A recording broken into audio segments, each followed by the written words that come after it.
মানুষের গুণ কটা? 20টা 25টা, বেশি করে ধরবো 30টা। নাচতে পারে, গাইতে পারে, হাসি ভালো, মাসি ভালো, চোখ ভালো, নাক ভালো, মুখ ভালো, গায়ের রং ভালো, কাজ জানে ভালো, তাও হবে না। 20-25টা হওয়া মুশকিল। আচ্ছা বেশি করে ধরে নি, মানুষের গুণ আমি একদম বেশি করে ধরে দিলাম 50টা। মানুষের গুণ ধরলাম 50টা, না গুণী লোক অনেকে আছে। দেবতাদের গুণ 55টা, শ্রী বিষ্ণু নারায়ণের গুণ 60টা, ভগবান শ্রীকৃষ্ণের গুণাবলী 64টা, যার জন্য তিনি ভগবান। 60টা ইচ্ছা করলে করতে পারবে, কিন্তু বাকি যে 4টে ওটা ভগবানের ছাড়া পৃথিবীতে কারো নাই। কি? 4 মাধুর্যে মাধুর্যবান। বুঝে নিয়ে গেল? রূপ মাধুর্য, বেণু মাধুর্য, প্রেম মাধুর্য আর লীলা মাধুর্য। তাহলে বুঝা গেল সেই ভগবান সামান্যতাও পুরুষ হলে ভাবা যায় যে ভক্তের কাছে ভগবান গেছে। এক মহিলার কাছে গিয়ে হাত পেতে দাঁড়িয়েছে, দাও না একটা ফল, দাও না। ওমা সত্যি বলুন, আমরা কত কত ফল দিই, একটাও খায়?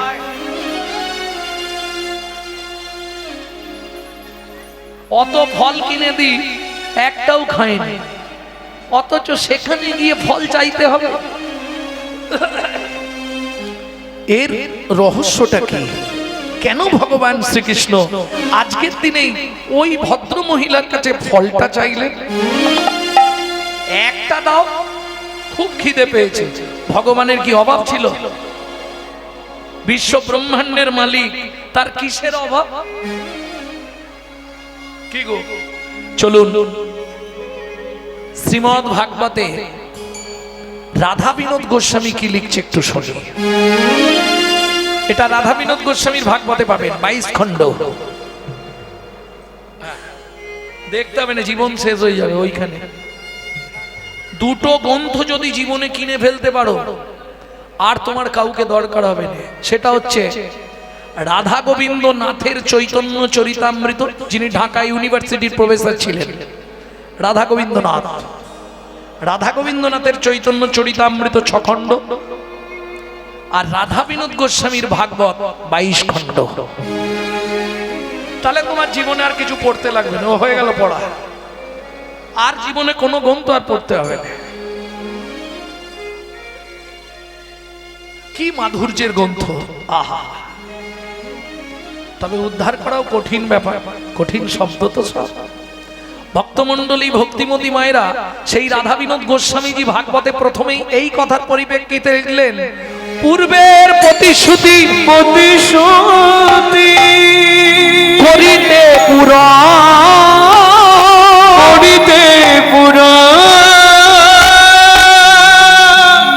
হাত পাতি ফল মাগে,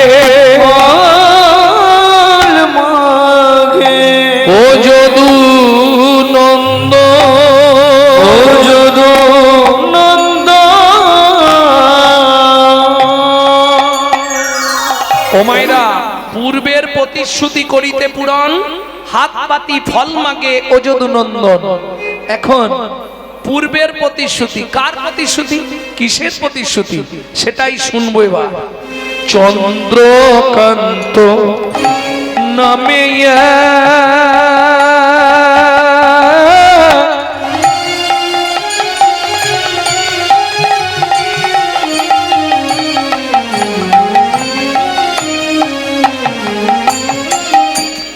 ধার্মিকরা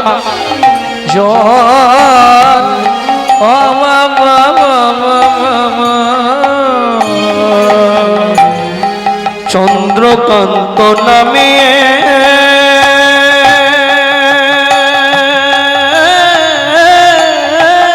নিতাই গৌরী হরি হরি হরি হরি বল, হরি বল।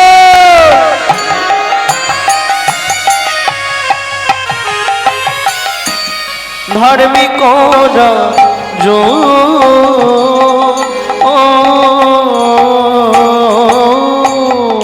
ও মাইরা কোথাকার রাজা বললাম?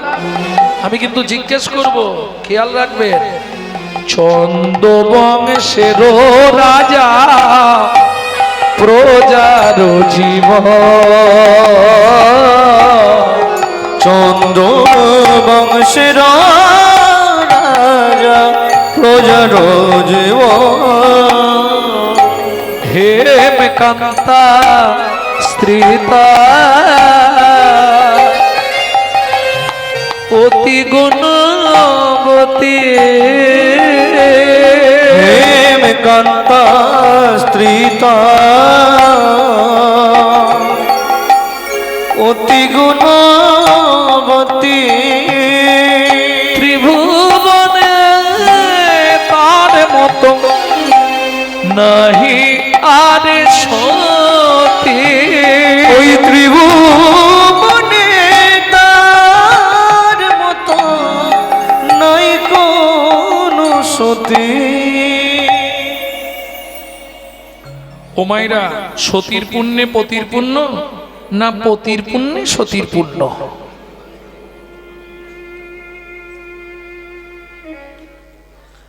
জয় রাধে।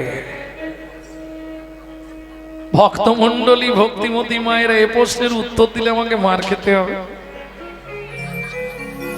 অতএব লীলাটা শেষ পর্যন্ত শুনলে আপনারা বুঝে যাবেন, নিজেরাই বুঝে যাবেন। না বলা যাবে না। ওরে বাবা, এখন যদি বলি সতীর পুণ্যে পতির পুণ্য, তাহলে দাদারা এক্ষুনি ঘেরে ফেলবে আমার।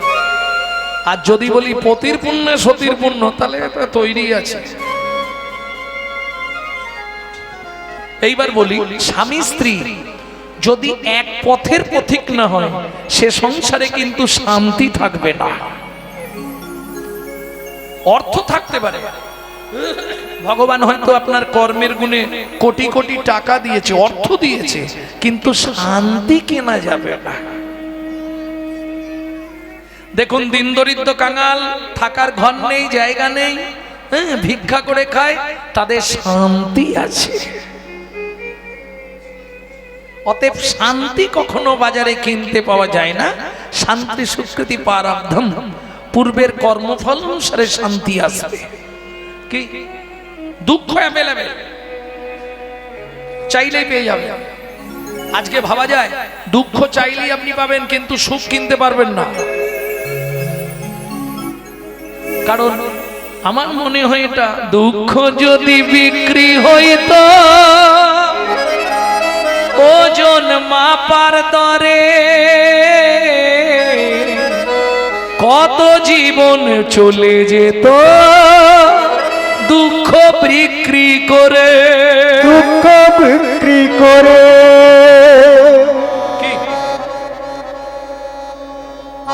এইবার চলুন, নারী হচ্ছে ত্রিধাগতী।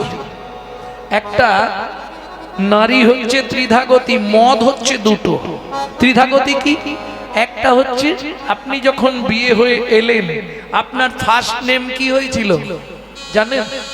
ওদের বাড়ি নতুন বউ এসেছে, তারপরে হয় স্ত্রী, তারপরে যেটা হয় ও খুঁজলে কোটিতে একটা সহধর্মিনী, খুঁজে পাওয়া মুশকিল। বউ পাবে কলিযুগে, ঘর ঘর বউ পাবেন, অ্যাটেম বম। হ্যাঁ, বউ অ্যাটেম বম, বউ। কেন বললাম অ্যাটেম বম জানেন? কোন মুহূর্তে বাস্ট করবে আপনি বুঝতে পারবেন না। কেন? ওমা ভালোই সংসার করছিল, বুঝলে, সংসার করতে করতে হঠাৎ বেগ ধরবে, এই বুড়ো বুড়িদের জন্য রেঁধে রেঁধে আমি কালো হয়ে যাচ্ছি, তুমি কলকাতা একটা ফ্ল্যাট কেন, আমাকে ফ্ল্যাটে নিয়ে চলো। এর নাম বউ। আর তুমি যদি না নিয়ে যাও তাহলে গেল।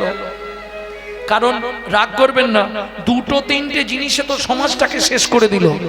দাদাদের খেলো বিবিতে, আর সারা দুনিয়াটাকে খেয়ে নিল মোবাইল আর টিভিতে। স্ত্রী শোনো, তোমাকে ভাবতে হবে না, তোমাকে কিছু ভাবতে হবে না। ছেলে মেয়ে দেখা, বাবা মাকে দেখা, রান্না করা, বাসন মাজা, জমি দেখা, রেশন তোলা, ঘর বাড়ি লোক সব আমি সামলে নেব। তুমি কিন্তু প্রতিদিন সন্ধ্যা এসে আমার হাতে টাকাটা দিয়ে দিবে বলে দিবে। এর নাম স্ত্রী। এর স্বামী যদি এধার ওধার করে না, গরম মেরে সিধে করে দেবে, এর নাম স্ত্রী। বোঝা গেল? আর সহধর্মিনী খুঁজে পাওয়া মুশকিল। ধর্মের পথে যিনি সহায়তা করে, কারণ নারী হচ্ছে দুই গতির, তো একটা সামঞ্জস্য, একটা অসামঞ্জস্য। ভালো করে বুঝে নিন। সামঞ্জস্য নারী কারা? স্বামীর আয় 10,000, ও 10,000এই সংসার মেনটেন্স করবে, চালাবে। অসামঞ্জস্য নারী, স্বামীর আয় 10,000 কিন্তু ওর খরচা হচ্ছে 23,000। তাহলে বাকি 13,000 কোথা থেকে আসবে? কেন? বন্ধন আছে, গ্রুপ লোন নিয়ে নে। আরে না দিতে পারিস, মাঠে গিয়ে বসে থাকবি, নিয়ে নে না। নেই এদিকে গ্রুপ লোন নেই, আছে হচ্ছে অসামঞ্জস্য নারী। বুঝে নিন ভালো করে। তোমাকে কদিন ধরে একটা কথা বলবো বলছি, বলতে পারছি না। হেমকান্তা বলো স্বামী। বলছি দেখো, তুমি আমি তো এক মনের মানুষ, তোমার অনুমতি না নিয়ে আমি কিছু করব না। আমি মনে প্রাণে ঠিক করেছি, দেখো আমরা তো ভাগ্যহীন, ভগবান অর্থ দিয়েছে কিন্তু মনে শান্তি দেয় না। তোমারও ভাগ্য খারাপ, আমারও ভাগ্য খারাপ। আমরা মরে গেলে আমাদের পিণ্ডি দেবার মতো এরকম একটা সন্তান জন্মালো না। তাই আমি ঠিক করেছি, রাজ্যের প্রজাদেরকে আমার সন্তান জ্ঞানে আগামী মাঘী পূর্ণিমা তিথিতে নর্মদা নদীর তীরে আমি করব দানব্রত যজ্ঞ। এই যজ্ঞে যে যা চাইবে আমি তাকে তাই দেবো, কারণ মরে গেলে প্রজারাই তো আমার সাধ্য শান্তি করবে। কি হেমকান্তা বলছে, স্বামী একটা কথা বলবো কি? এটা আমিও ভেবেছিলাম, জানো আমি চাই আমাদের এত প্রতিপত্তি, আমার রাজ্যে কোনো গরিব কেউ না থাকে। বাহ, এই তো দুজনের যদি হয় এক মন, তাহলে চলো দুজনেই যাই বৃন্দা। মন্ত্রী মন্ত্রী যাও, ঢাঁটরা দিয়ে দাও। আগামী মাঘী পূর্ণিমা তিথিতে রাজা চন্দ্রকান্ত তার স্ত্রী হেমকান্তা দেবীকে নিয়ে করবে দানব্রত যজ্ঞ। এই যজ্ঞে যে যা দান চাইবে তাকে তাই দেওয়া হবে। ঢাঁটরা পড়ে গেল। ভক্তমণ্ডলী, ভক্তিমতী মায়েরা, এইবার একটা কথা বলি, এই রকম যদি ঢাঁটরা দিয়ে দেয়, কিছু মনে করবেন না, যে মধ্যবিত্ত সেও সেদিন কিন্তু গরিব সাজিবে। না না, মানে এটা কলিযুগের কথা বলছি।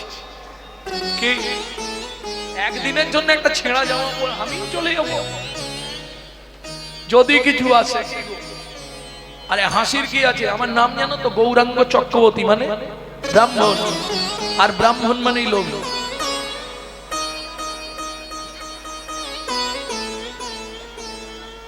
লোভ থাকবেন একটু? হরি বল হরি বল। মন্ত্রী ঢাঁটরা দিয়ে দিল। দিন যায়, মাস যায়, মাঘী পূর্ণিমার দিন উপস্থিত। নর্মদা নদীর তীর সাজানো হয়েছে সুন্দর করে, থারি থারি। মন্ত্রী সব এনেছো তো?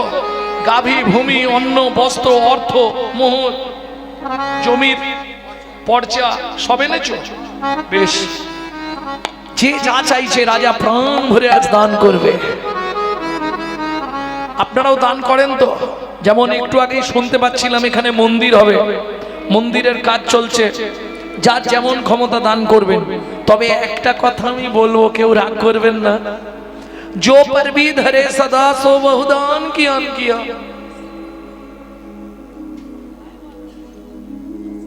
ও মা, এটা বুঝতে পারেনি? তুমি পারোনি, সবাই বুঝে গেছে, জিজ্ঞেস করো।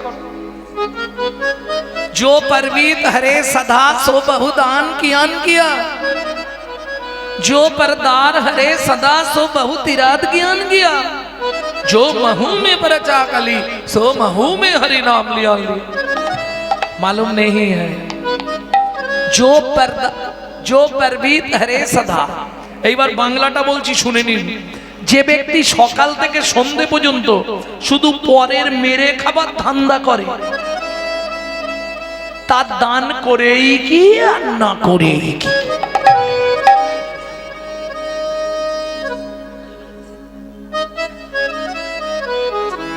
অপরাধ নিচ্ছেন না তো? যে ব্যক্তি পরদারে রত, जो परदार हरे सदा, সো বহু তীরথ কিয়ান গিয়া। সারা জীবন তীর্থ ঘুরে বেড়ালো, কিন্তু মূল্যই পচা ডেনের ধারে। কারণ তার লক্ষ্যটা তো ছিল খারাপের দিকে। এইবার যেটা বলবো শুধু মায়েদের জন্য বলবো, जो मुहु में परचा कली, जो मुहु मुहु में परचा कली, যে মুখে সকাল থেকে সন্ধ্যে পর্যন্ত পরের চর্চা, পরের হিংসা, পরের নিন্দা করি, সেই মুখে হরিনাম করেই কি আর না করেই।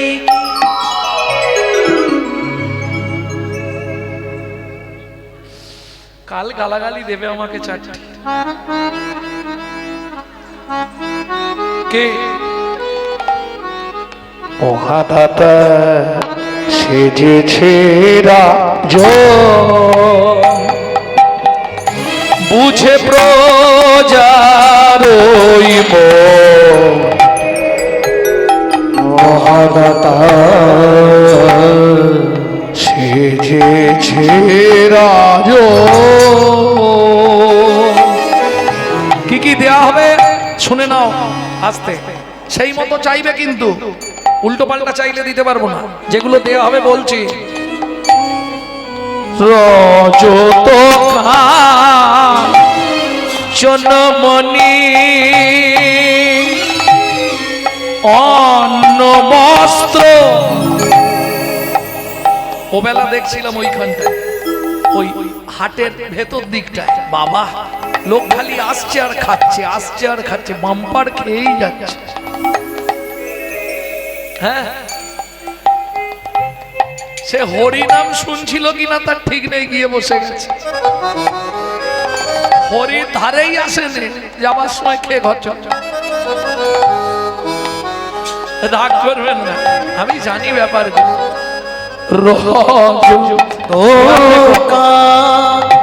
খাওয়াটা কোন উপলক্ষে? হরিনাম উপলক্ষে। তাহলে হরিনাম শুনলাম না, এলাম খেলাম চলে গেলাম, কিরম হলো? খুব সাবধান।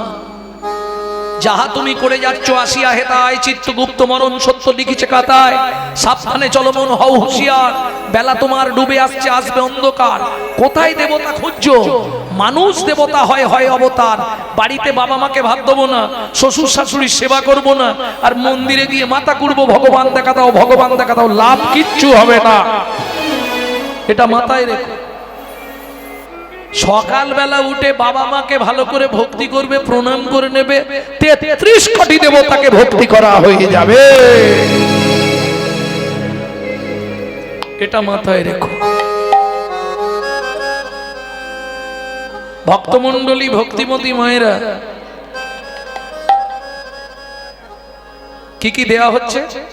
রজত কান। একসঙ্গে কত দান হচ্ছে? সেখানে অন্ন দান, এখানে হরিনাম দান। তবে একটা কথা, সব দানের শ্রেষ্ঠ দান কি? অন্ন দান। তাহলে বস্ত্র দান? বলে না না, বস্ত্র তো কিছুদিন পরে ছিঁড়ে যাবে। অন্ন দান? বলে ও তো আজকে যত যত্ন করে ঢোকাও কালকে মাটি হয়ে যাবে। তাহলে সর্বশ্রেষ্ঠ দান, যা একবার ভেতরে গেলে 7 জনম রয়ে যাবে। 7 জনম রয়ে যাবে, 7 জনম রয়ে যাবে। তুমি যে কুলে জন্মাও না কেন, 7 জনম রয়ে যাবে। কুলে জন্মাও না কেন, 7 জনম রয়ে যাবে। যে কুলে জন্মাও না কেন, 7 জনম রয়ে যাবে।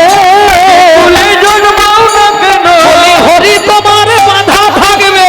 হরি জন্মাও না কেন, তোমার বাধা থাকবে। যে কুলে জন্মাও না কেন, 7 জনম রয়ে যাবে।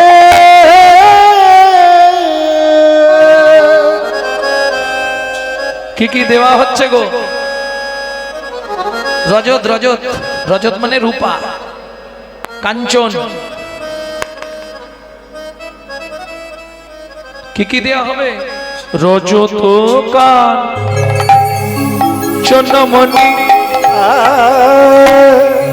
অন্ন বস্ত্র গাভী ভূমি যে যাহা চায় রাজা তারে তা দেয়। যে যাহা চায় রাজা তারে তা দেয়। সবে করিছে দান মহাদাতা সেজেছে রাজন নিতাই গৌর হরি হরি হরি মহাদাতা সেজেছে রাজন। লাইনে দাঁড়া, লাইন দিয়ে দাঁড়া, ছটফট করিস। বল কি চাই তোর, বল কি নিবি, কি চাই তোর বল। তাহলে লাইন দিয়েছিস কেন, কিছু নিবি তো, কি নিবি বল। খাবার চাই। মন্ত্রী ওকে এক বস্তা মোহর দিয়ে দাও, সারা জীবন ভাঙবে আর খাবে। তুমি কি নেবে? ওকে মন্দির করে দিতে হবে। বেশ ভালো, ওকে দিয়ে দাও, ব্যবস্থা করে দাও। তোমার কি চাই? আপনার হাতির দাঁতের পালঙ্কটা পেলে ভালো। মন্ত্রী আমার পালঙ্কটা ওকে দিয়ে দাও, জম্মের ঘুম ঘুমাবে। দিয়ে দাও, যে যা চাইবে, আমার আর কি হবে। তুমি কি নেবে? আমায় বস্ত্র দেবেন। ওকে দুগাড়ি বস্ত্র দিয়ে দাও, অন্ন বস্ত্র যে যা চাইছে, কাউকে বাদ দিচ্ছে না। নিজের পালঙ্ক তাই দিয়ে দিচ্ছে রাজা। একদম আজকে দিলদার, যে যা চাইবে। কিঙ্কুলেন বিশালেন গুণহীনস্তি জনরা অকুলিন শাস্ত্রজ্ঞ দৈব তৈরপি পুচ্যতে। দৈব তৈরপি পূজ্যতে।